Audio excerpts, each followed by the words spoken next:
everybody. It is Princess Ariel.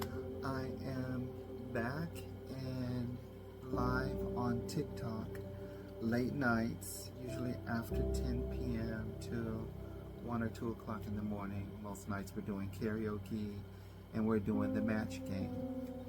And something that I really wanted to talk about was the other night I was kind of like waiting to get people in the room to start the match, and a guy came in. It was like an African American dude, young guy, and he was just staring at me and saying, oh, you know, you're a dude, and you know, you cut your stuff off, and you know, he was just all these microaggressions.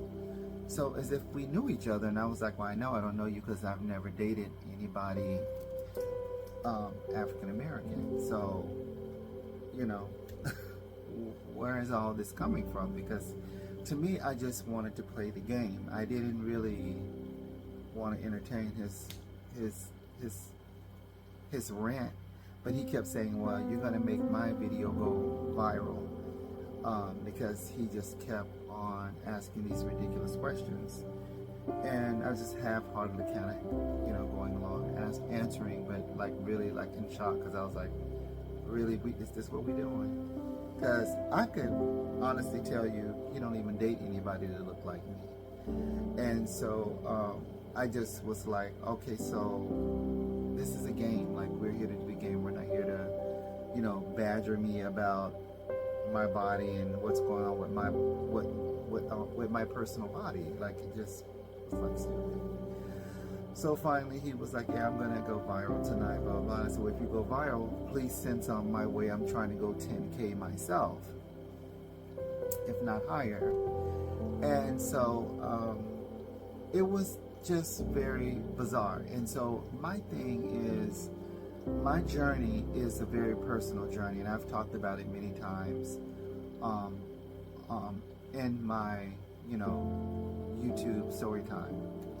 And I'm thinking about going live with Substack, because I think I could reach a broader group of people, but I need a support system as well, like, because I'm trying to navigate, you know, where I can talk about my transition and where it started in the workplace discrimination. And I really want to educate people on my story, because I can only speak for me. I can't speak for other trans people, even though these African American guys are always trying to loop everybody under to down to, like, you know, one or two things, and it's like, no, you don't know me to be making these kind of just ridiculous things.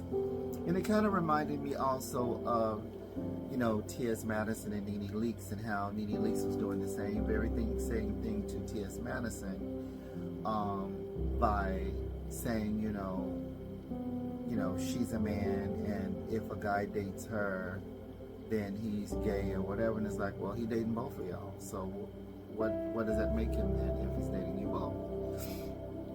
He's basically seeing a beautiful woman. He ain't seeing no man. And it was those, you know, aggressions that she had, microaggressions to her, which was just basically, to me, screaming transphobia. Just like the guy was coming to me, and it was like all transphobic comments, and it's coming from black people.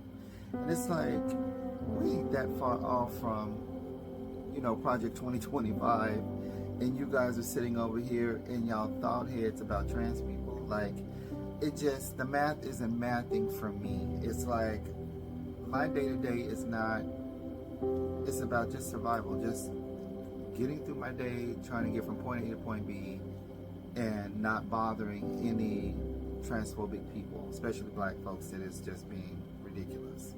And at some point, people have to grow up and realize that black Americans aren't a monolith, and we definitely are not all the same, and we all have different lives that we live.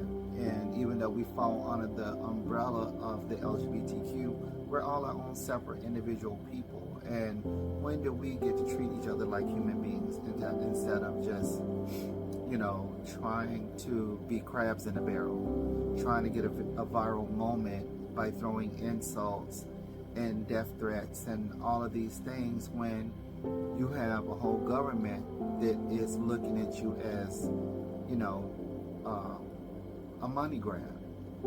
At the end of the day, that's basically what they see you as. And you're not worried about that, but you're worried about a trans person. You're not worried about losing your health care, but you're worried about a trans person. You're not worried about losing your food assistance. You ain't worried about that. You're not worried about your grandma getting kicked out of the old folks' home that she's living in, but you're worried about a trans. Like, it's so ridiculous. And I just want to talk more about these subjects to try to see if we all can reach a ground of understanding each other and stop this kind of pettiness, because I think to me it's like uneducated pettiness, because at the end of the day, I personally don't care that, you know, I'm just going to say it like this. I've not seen any black American guys actually approaching me as to try to date me. That has not been my experience in the dating world. And so when a black guy comes to me on a live, which I'm just trying to play a game and that's it, and has these microaggressions as if we know each other, I already know I don't know him, because he's just randomly saying some ridiculous stuff and he doesn't really care. He's already in his stupidity in his head. And that's okay. Like, if that's who he is, I would love to know up front who people are. I don't like fake, phony people. I love people being their real everyday self. Just like Nene Leakes, you know, she obviously don't like T.S. Madison, even though T.S. Madison invites these people into her life. That's her choice.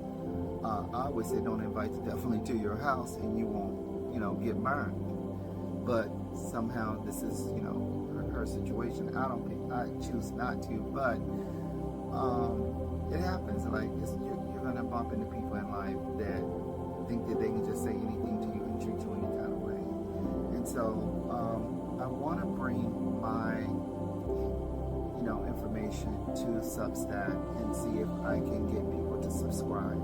I would like to keep it where people can afford it anywhere from like $1 to $1.50 or $1.75. If this sounds like something that you guys would want to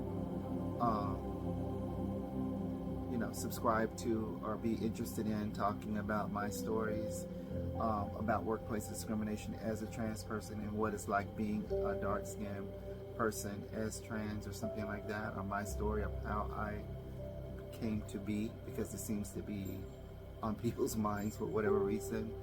I want to start a Substack and I'll come back and post everything over there. And I have lots of videos. They're already out there, but I would love to organize all that stuff and put it into the Substack along with articles and references and stuff like that. It'll be as, you know, concrete as I can make it, you know, with my bachelor's and master's degree that nobody even knows that I have because I'm not really using it. But I'll do my best. So please give me a chance. My name's Princess Ariel. That's the name that I go by. It is a reason behind that name. It will be in the Substack as well. It comes from my time when I worked at Disney World in Florida in the parks. So thank you guys for listening, and give us some food for thought. I would love some feedback on this conversation about the transphobia and the dark-skinned black people. Thank you. You guys have a good night. Love you.